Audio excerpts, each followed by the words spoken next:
welcome to my new session on economics chit chat today.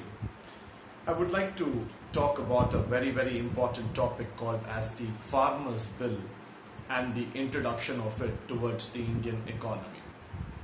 We all know that agriculture has been the backbone of Indian economy for so many years. And even now, during the time of crisis or during the time of any sort of pandemic that has happened, the one sector where people always like to go upon and bank on it or just go back and look into the trustability factor is always the agriculture. Agriculture has been the basic livelihood for many of us, and that's how the entire population, the entire evolution of mankind has always been.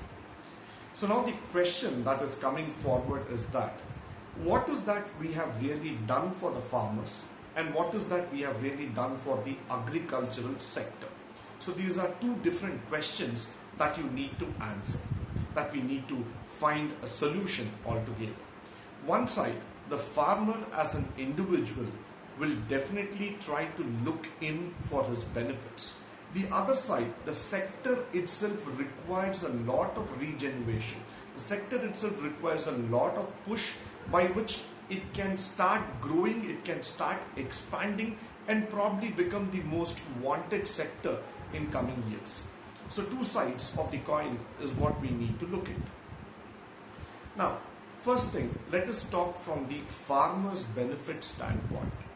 For an individual farmer, with the introduction of Farmers' Bill, the first thing that he really needs to be happy about or really needs to be proud about is the factor that with the legal enforcement coming into picture, the land cannot be grabbed by any other person. So even if the farmer goes on for a contract farming, at any point of time, the land cannot be grabbed away from him. It cannot be denied for him.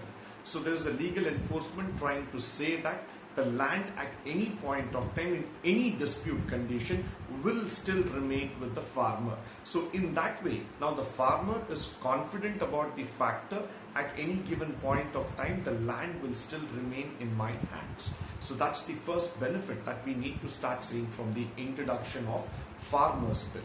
The second thing that we need to start looking is that from the farmer's standpoint, one thing that is highly needed today is that the maintenance, the labor standpoint and the return factor.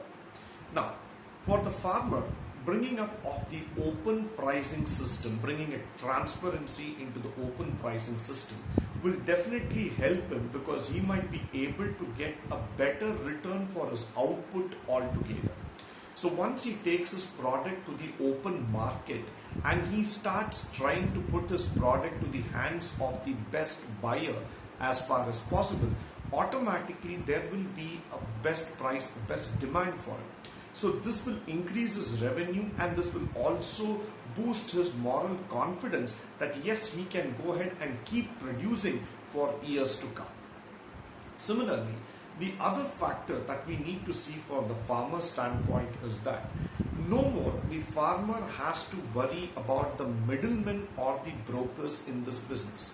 Now, as a farmer, if I have to take my produce to the market and then sell it across, I need to come across a lot of middlemen, a lot of people who will decide the price, who will try to dictate terms on me.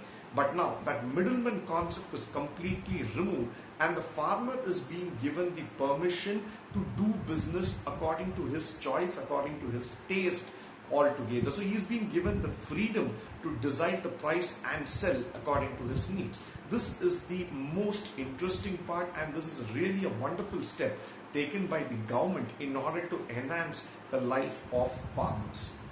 The other side, what is it for the agriculture sector altogether?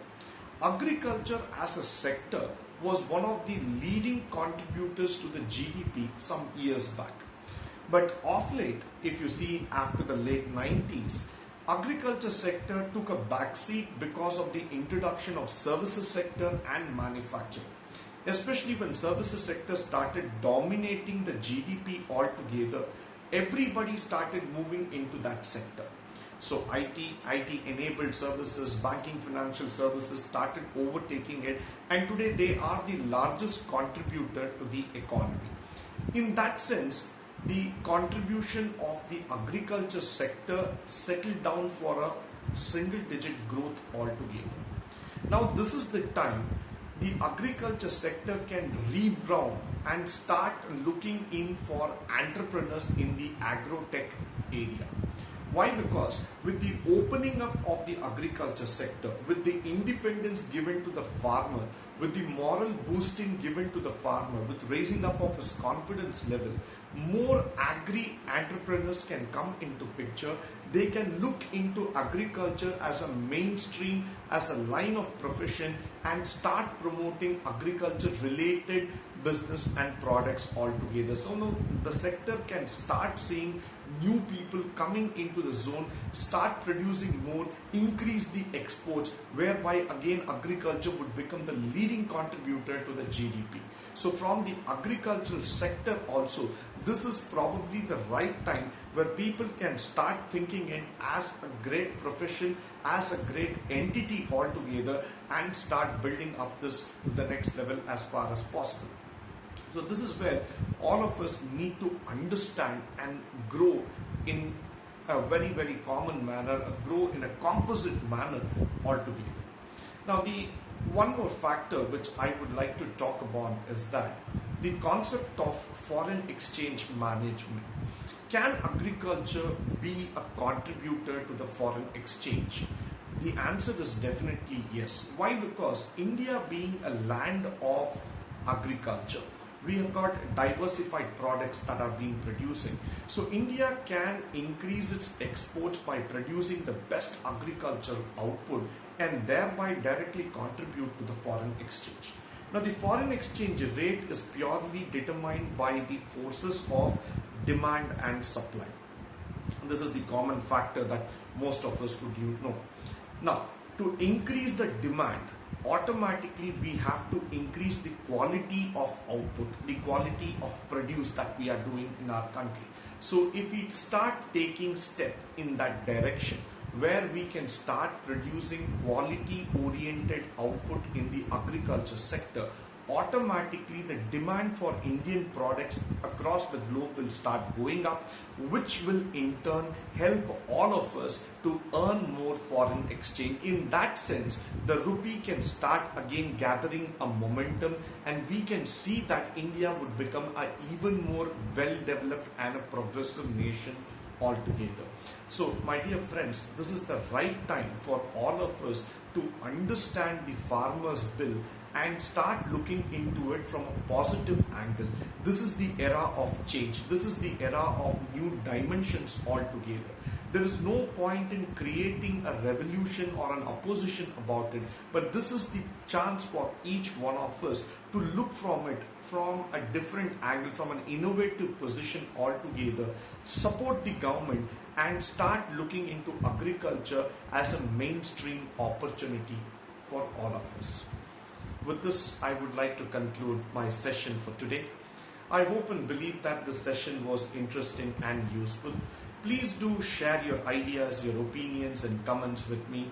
Do subscribe to my channel and do share it with your friends. Thank you once again for joining me today on this wonderful session. Have a good day. Thank you.